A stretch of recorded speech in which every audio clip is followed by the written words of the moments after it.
আসসালামু আলাইকুম। কিভাবে বোতল তৈরি করা হয় আজকে আমরা দেখব। এগুলো হচ্ছে বোতলের মোল্ড। এগুলো বাইরে থেকে আসে। এই মেশিনে টেম্পারেচার সেট করে নিয়ে এখানে বোতলের মোল্ডগুলোকে দেওয়া হয়, যেগুলো এর ভিতর দিয়ে প্রবেশ করে এবং হালকা গলনাঙ্ক ভাব হয় আর কি।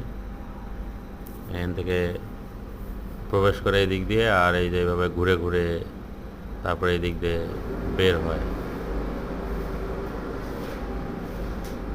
এখানে তারা টেম্পারেচার নিয়ে নিছে, নিয়ন টেম্পারেচার ব্যবহার করেছে, ইলেকট্রিক টেম্পারেচার। আর এখানে ছাঁচের মধ্যে দেওয়া হচ্ছে। এই ছাঁচে হাওয়ার প্রেস দিয়ে, এই যে হাওয়ার প্রেস কীভাবে মানে সেট করা আছে এখানে, এই অনুসারে হাওয়ার প্রেস দিচ্ছে সেকেন্ড অনুসারে। প্রত্যেকটি বোতল সুন্দরভাবে তৈরি করা হচ্ছে আর কি। এই ডিভাইসের মধ্যে মোল্ডগুলো দিলে হাওয়ার প্রেশার অটোমেটিক সেট হয়ে প্রেশার দিচ্ছে। এই যে বোতল হয়ে গেছে তৈরি। আরও ভালো করে দেখানোর চেষ্টা করছি।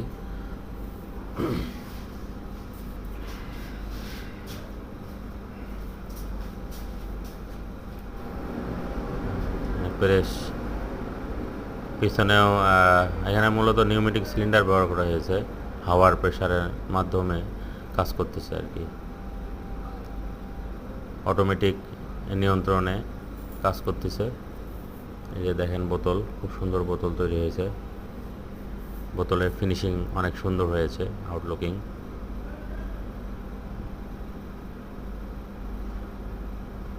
এবারে যিনি তৈরি করে দেখতেছে আর কি, সে দেখতেছে না কোয়ালিটি ভালোই হয়েছে।